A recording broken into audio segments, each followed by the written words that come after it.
I hope I speak for most people when I say that the worst part of Minecraft, an otherwise perfect game, is starting a world. Nobody hates punching trees for 45 minutes more than I do. A couple months ago, I started a new world in order to create a playbook for myself so I don't feel so directionless at the beginning of the game.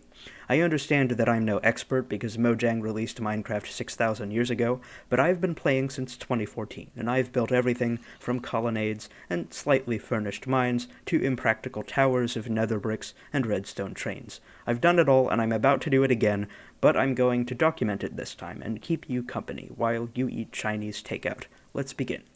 Create and delete worlds until the game spawns you near a reasonable number of sheep.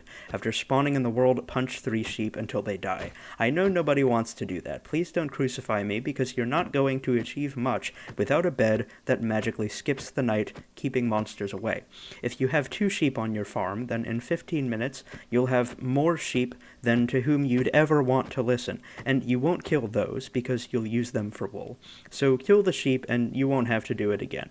Now punch trees. Immediately after punching 1 tree, build a crafting table and a wooden axe, hack at wood of a consistent flavor until the axe is almost out of juice, then make a shelter.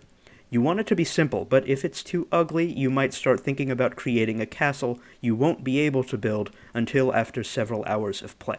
You know the drill. Function over form. Build 4 chests and 21 slabs of whatever wood you have. The inside of the hut should be 2 by 4 units. You'll use the slabs to furnish the floor, including the edges of that floor, which are going to be underneath the walls.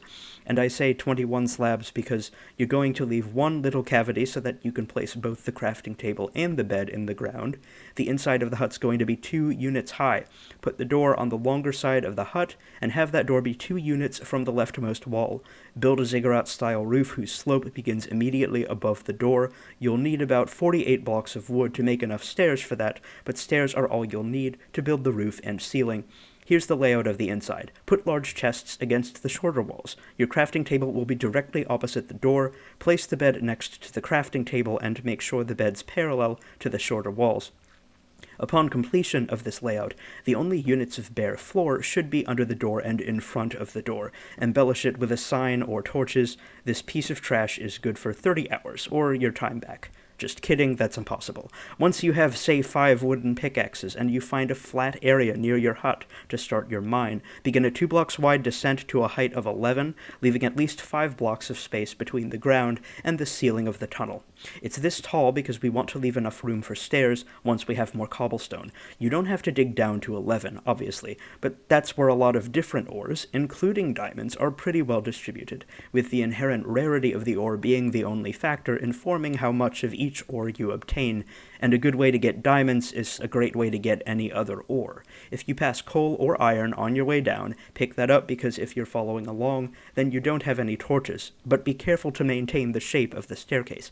You're not looking for anything right now. You're trying to secure an easy path to an altitude of 11 units. When you either hit 11 or fall into a cave, go back upstairs. If it's night, go to bed.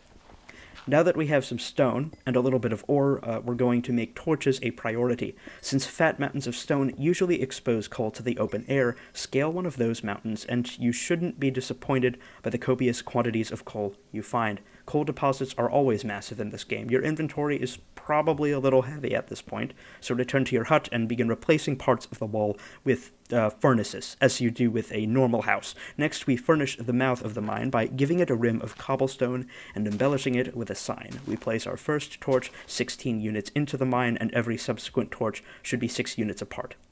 I've had no problems with monsters spawning in my mine, so I think that works well. When you hit 11, continue forward until you can place a torch that's 6 units from the staircase's final torch. Dig forward 1 unit and then swell your tunnel from 2 units wide to 4 units wide for the next 2 forward units. Each of these swells should be 8 units apart, and a torch should be 2 units before each of them. I did this 6 times, and I think that's effective.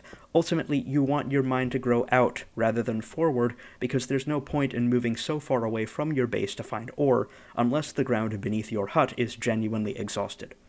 Those swells you carved are important because they're markers that signal where to dig in a way that effectively covers a lot of ground. Starting against the wall of each swell, dig 9 units forward. When you reach the ends of these branches, connect them at the tips by building a branch in parallel with the original parent branch. Rinse and repeat until you have an easy-to-use grid of intersections.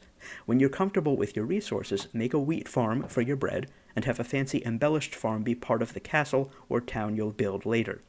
I'm the kind of person who always has trouble starting a Minecraft world. I play Souls and so on, so a lot of the time Minecraft is too slow in the beginning, but it picks up so quickly that I have to set aside some time for a bit of drudgery in order to enjoy what I and many other people of all ages consider to be one of the best games ever made. If you've been having trouble rekindling the Minecraft flame, I hope this helps you as much as it's helped me.